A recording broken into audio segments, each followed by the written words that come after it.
सत्यम शिवम सुंदरम। सत्य ही शिव है और शिव ही सुंदर है। भगवान भोलेनाथ इस संसार के नाथ हैं।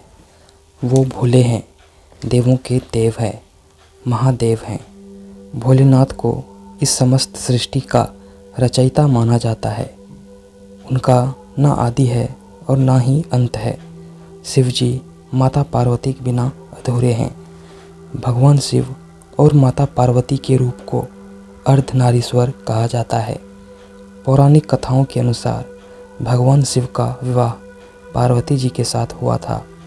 लेकिन क्या आप जानते हैं, इस विवाह के लिए माता पार्वती जी को सैकड़ों वर्षों तक कठोर तपस्या करनी पड़ी थी। तपस्या के बाद एक वक्त ऐसा भी आया था जब पार्वती जी को भगवान शिव की परीक्षा का सामना करना पड़ा था।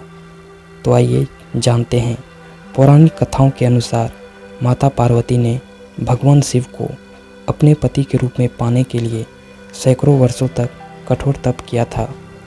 उनकी तपस्या को देखकर देवताओं ने शिव जी से देवी पार्वती की मनोकामना पूरी करने की प्रार्थना की थी।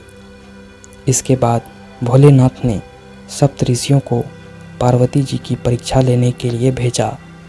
इस परीक्षा के दौरान सप्तऋषियों ने शिव जी के ढेरों अवगुणों को बताते हुए माता पार्वती से शिव जी से विवाह न करने का कहा। लेकिन पार्वती जी अपने निर्णय से टस से मस नहीं हुई। इस पर भोलेनाथ ने माता पार्वती की परीक्षा लेने का निर्णय लिया। माता पार्वती के तपस्या से प्रसन्न होकर शिव जी उनके सामने प्रकट हुए और उन्हें वरदान देकर अंतर्ध्यान हो गए।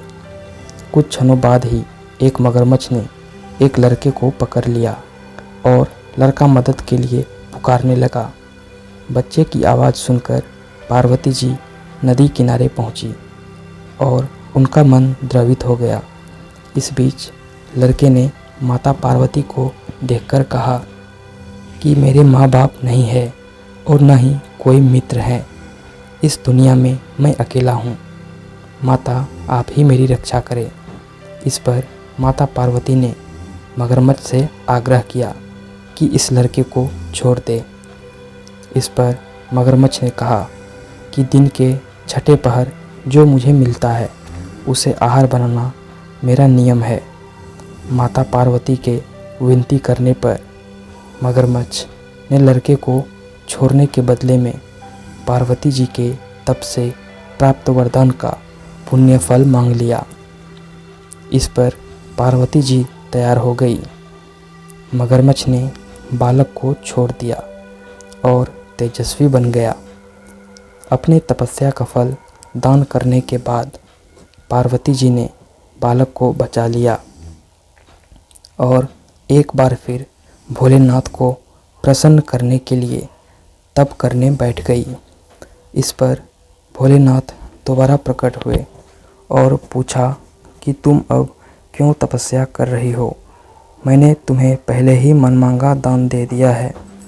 इस पर पार्वती जी ने अपने तपस्या का फल दान करने की बात कही।